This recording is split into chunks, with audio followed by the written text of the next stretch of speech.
지식인들의 착각. 5.16 쿠데타의 주축들은 70%가 농촌 출신의 중하층이었다. 이들은 권력 구조에서 소외된 집단으로 신분 상승의 욕구가 유독 강했다. 그 정도까지는 아니더라도 당시 지식인들도 비슷한 감정을 가지고 있었다.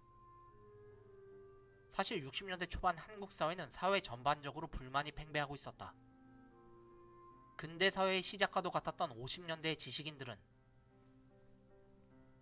그 희소성으로 인해 누구나 쉽게 좋은 자리를 꿰찰 수 있었지만 자리는 한정되었고 지식인들의 수는 계속 늘어났으니 어느 지식 집단에 관한 승진에 대한 불만이 팽배하고 있었던 것이다. 특히 문단의 경우 아무리 소설을 잘 써도 선배의 이름값에 묻혀야 하는 경우가 부지기수였으니 싫어도 무렵에 나가야 했고 싫어도 선배를 깍듯이 모셔야만 했다. 하지만 그런 세태를 단번에 뒤집어 엎은 게 바로 5.16이었다. 30, 40대가 주축이 된 쿠데타였기에 사회 각 분야에서 물갈이가 단행되었던 것이다. 따라서 그동안 선배들에게 막혀있던 지식인들의 입장에서는 쿠데타는 곧 새로운 기회를 의미했으니 특히 신진대학 교수들의 경우가 더욱 그러했고 이들의 대부분은 군인들과 기꺼이 손을 잡고자 했다. 예전 같으면 학자가 정치인과 결탁하면 어용이라는 말로 따가운 눈총을 받기도 했지만 군사정권이 들어서자 어느새 그런 눈치들은 사라진 것이다. 군인들 또한 지식인들을 통해 취약한 브레인을 보완하고자 했으니 군인과 학자의 커넥션은 어찌 보면 상부상조였다. 이번에 임시헌법을 만들어야 하는데 부탁 좀 합시다. 네, 기꺼이 해드리겠습니다. 대신 맥주값이나 두둑히 놓고 가세요. 이런 식으로 말이다. 하지만 여기서 지식인들의 착각이 나타난다. 교수들은 저마다 권력의 자리 하나쯤을 바라고 있었지만 군인들은 자신들의 밥그릇을 지식인들과 나눠먹을 생각이 결코 없었기 때문이다. 군인들에게 지식인의 역할은 어디까지나 보조에 지나지 않았던 것이다. 때문에 이런 일들이 있었다. 농어촌 고리채 정리법, 그거 현실적으로 맞지가 않아요. 정책적인 문제는 우리가 걱정할 문제이고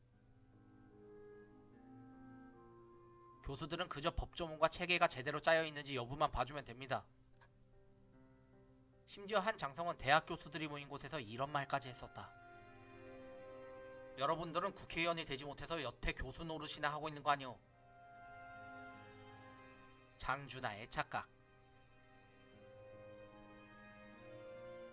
장준하는 박정희 정권 내내 눈의 가시로 여겨지던 인물이다. 그런데 뜻밖에도 그런 그가 5.16 당시에는 쿠데타에 꽤나 호의적이었다. 왜 그랬을까? 그 또한 민간 이양의 공약을 철석같이 믿었기 때문이다. 됐네. 가뜩이나 시국이 무질서하고 통일운동이다 해서 용공 세력이 날뛰고 있는데 군인들이 나라 질서를 잡아준다면야 뭐 환영할 일이디.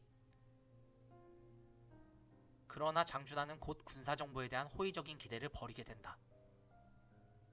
이런 사건이 있었기 때문이다. 함석헌 피라 사건이다. 장준하와 함석헌의 사진이다. 그가 출판하고 있는 사상계 7호로에 5.16을 어떻게 볼까라는 제목으로 사학자 함석헌이 쓴 글이 실리게 됐다. 내용은 대충 이러했다. 4.19와 5.16은 다르다. 4.19가 믿었던 것은 민중의 양심이었지만 5.16이 믿었던 것은 탄약과 화약이었다. 4.19가 대놓고 행진을 했다면 5.16은 밤중에 몰래 했다. 혁명은 민중이 해야만 하지 군인은 혁명을 할 수 없다. 그러므로 군사정부는 하루빨리 정권을 민간에 이양했으면 한다. 그런데 이 글을 본 군사정권의 수뇌부들은 꼭지가 돌았고 때문에 장준하는 군인들에게 붙들려 가야만 했는데 정신 나간 영감댕이 글은 무슨 저희로 실었소? 이 글은 혁명군에 대한 충원의 글입니다. 그렇다면 여기 문구는 뭡니까? 왜 글을 부분만 떼어서 봅니까? 전체를 보세요. 여기서 재밌는 사실이 있다. 불과 넉 달 전에만 해도 백수가 된 김종필이 취직을 하기 위해 사상계에 지원서를 냈다가 퇴짜를 맞았던 적이 있기 때문이다. 그래서 김종필은 더욱 안갚음을 하려고 했던 걸까? 만약 그때 장준하가 김종필을 신입사원으로 채용했더라면 역사의 운명은 또 어떻게 바뀌게 되었을지. 어쨌든 이후로 장준하는 군사정권과 담을 쌓게 되고, 이런 장준하가 괘씸했는지 군사정권은 장준하를